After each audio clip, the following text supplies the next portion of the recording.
নমস্কার, যে যেখানে আছেন সবাইকে অনেক অনেক শুভেচ্ছা ও ভালোবাসা।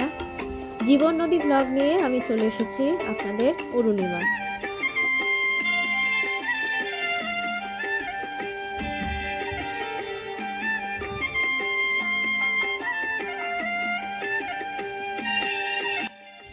একটা সংসার কেমন করে বুড়িয়ে যায়, একটা সংসার কিভাবে ফুরিয়ে যায়, ঘুমের থেকে উঠলে একটা দিন কি করে শেষ হয়ে যায়, একটা দিন কি করে শুরু হয়ে যায়। আর মোড়া ভাঙতে ভাঙতে সে সমস্ত কথাই আমি ভাবি। বড় দার্শনিকতা মনের ভিতর ভিড় করে, তারপর শুরু হয়ে যায় কাজ। সবাইকে জানাই সুপ্রভাত, গুড মর্নিং।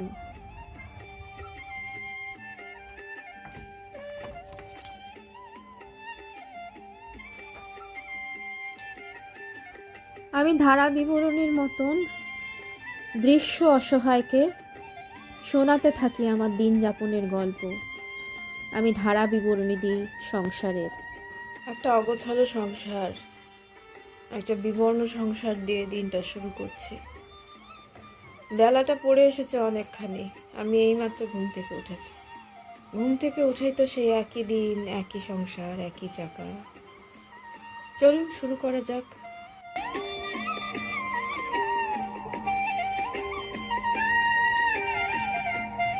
একটা দেরাজ থেকে আরেকটা দেরাজ, আরেকটা দেরাজ থেকে অগোছালো বাইরের সংসার ছড়িয়ে পড়তে চায় আমার।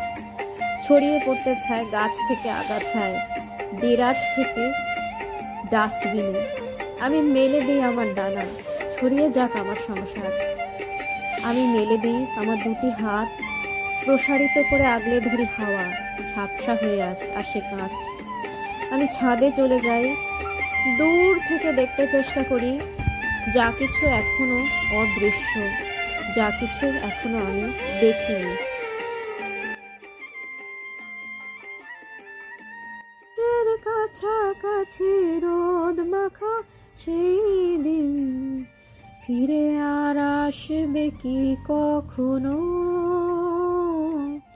ফিরে আর আসবে কি কখনো। খুশি আর লজ্জার মাঝামাঝি সেই হাসি, তুমি আর হাসবে কি কখনো, তুমি আর হাসবে কি কখনো।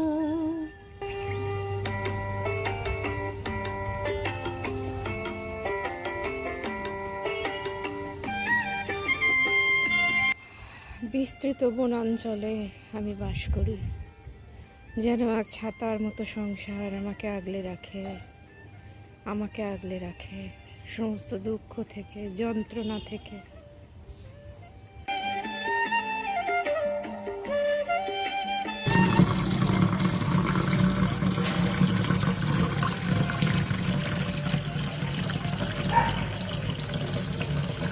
সকালের চিরপরিচিত দৃশ্য, ঘোতন তার সন্তানদের উপরে তম্বি করছে এবং এই সোফাটাকে পা দিয়ে গুচি মুচি করে যা পারছে তাই করছে। প্রতিদিন প্রতিক্ষণ আমাকে ছোট বাচ্চা বাড়িতে থাকলে যেভাবে গোছাতে হয় সেভাবে গোছাতে হয়, এবং রাগটা যদি বেশি মাত্রায় চলে যায় তাহলেও হিসুও করে দিতে পারে।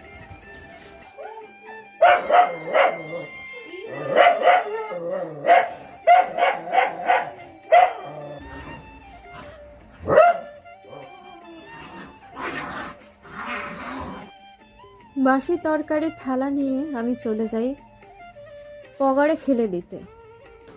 প্রতিদিন যা কিছু উদ্বৃত্ত হয় তা কিছু আমি মনের ভিতর গেঁথে রাখি। কেন রাখি, কেন আবর্জনা জড়ো করি, তার কোনো কারণ নেই। কারণ নেই ছোট বাচ্চাদের আগলে রাখার, কারণ নেই সমস্ত অগোছালো জিনিসকে একটু থেকে আরও একটু বেশি অগোছালো করার। প্রতিদিনের কাজে, প্রতিদিনের নিপুণতায় আমি সংসারকে কখনো সাজাই, কখনো অগোছালো করি। বিছানা পেতে নিই, নিত্য নৈমিত্তিকতার ঝুলি নিয়ে রোজ এসে পড়ি পর্দায়। পর্দায় আমার সাজানো সংসার দেখি আর ভাবি কত সুন্দর দেখতে লাগছে। আসলে যা কিছু অসুন্দর তাকে সুন্দর করে দৃশ্যমান করে তোলাই তো একজন শিল্পীর কাজ। আমি দৃশ্যে দৃশ্য বুনি, দৃশ্যপট সাজিয়ে দিই তোমাদের চোখের সামনে। আমার যা কিছু অসুন্দর তাকে সুন্দর করে সাজিয়ে দিই সামনে, যেন সমস্তটাই একটা চলচ্চিত্র হয়ে ওঠে। চলচ্চিত্র মানে কি? যা চলছে তাই, গোটা জীবনটাই তো একটা চলচ্চিত্র। আমার উঠোনে ঝরে পড়া পাতা, তোমার উঠোনের নিকোন পেলবতা, সমস্ত কিছু মিলেমিশে কখন যেন এক হয়ে যায়।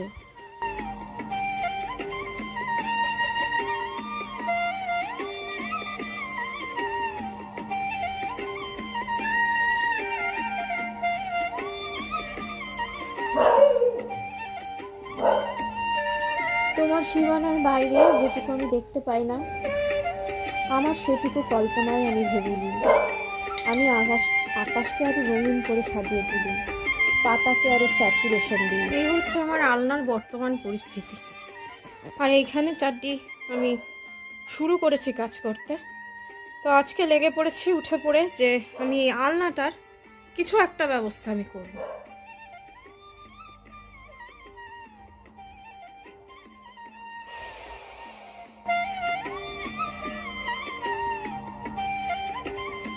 যতটুকু পারলাম গোছালাম, প্রচণ্ড হাঁপিয়ে গেছি। অনেক দিন ধরে পেন্ডিং একটা কাজ হলো। খুব বেশি কিছু আমার নেই, আমার কোনো কিছুর বাহুল্য ভালো লাগে না। রকমারি জীবনে দেখা দেখি আমি এখানে একটা ছোট্ট সিটিং এরিয়া করেছি। যেতে জল পড়েছে বলে আমার সুপুত্র নামতে পারছে না, তার পায়ে জল লাগা চলবে না, নবাব তো। আর মশারিটা আমি এখানেই লাগিয়ে দিয়েছি, কারণ আমার ছাদে না কোনো দড়ি টাঙানোর ব্যবস্থা নেই।